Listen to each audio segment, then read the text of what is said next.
Je suis convaincu que l'écrit a précédé l'oral, et que l'oral est un pis-aller par rapport à l'écrit.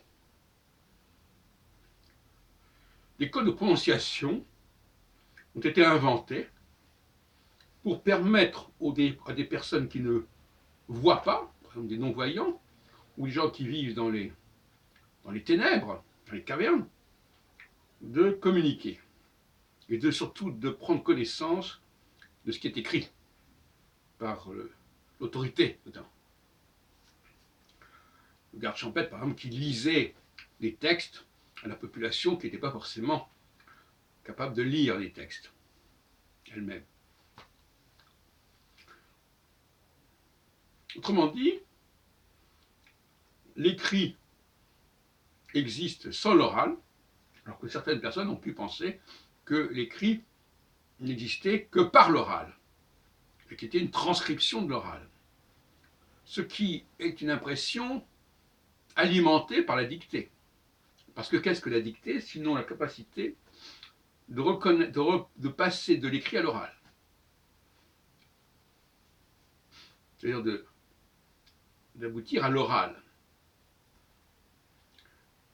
Effectivement,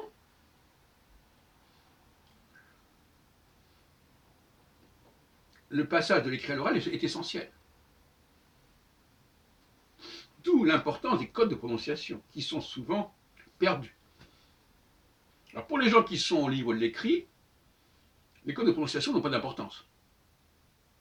Je lis un mot, peu m'importe comment il est censé être lu. Et d'ailleurs, de toute façon, ce sont toujours des conventions. On peut très bien écrire sans se poser la moindre question sur la façon dont ça doit être lu. Quand je dis lu, vous voyez où là il y a une ambiguïté. Lu à voix haute. Évidemment, je peux lire un texte écrit. Donc vous voyez où déjà il y a une confusion sémantique.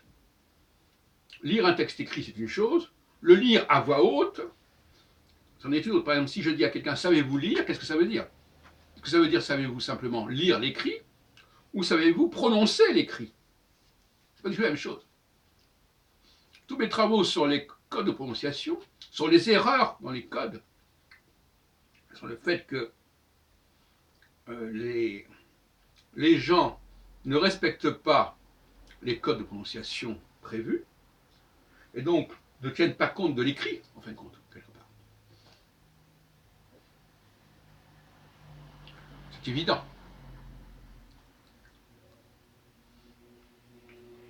Donc l'écrit est un pis-aller, non, l'oral est un pis-aller par rapport à l'écrit. Ça s'adresse à des citoyens de seconde zone, parce que les citoyens supérieurs voient, sont à l'aise dans la lumière, mais les citoyens de bas étage, des bas-fonds, eux ne voient pas, ou voient mal, ont des mauvais yeux, vivent dans des mauvaises conditions d'éclairage. Et à ce moment-là, il faut l'oral. Et d'ailleurs, on a développé depuis tout au long du XXe siècle tout un processus de l'oralité. La radio, la télévision, le cinéma. Mais, avec Internet, on a renoué avec l'écrit. Un écrit qui est indépendant de l'oral. La question est de savoir si l'oral et l'écrit peuvent fonctionner séparément ou est-ce qu'ils sont reliés. Jusqu'à un certain point, ils sont reliés, mais pas forcément.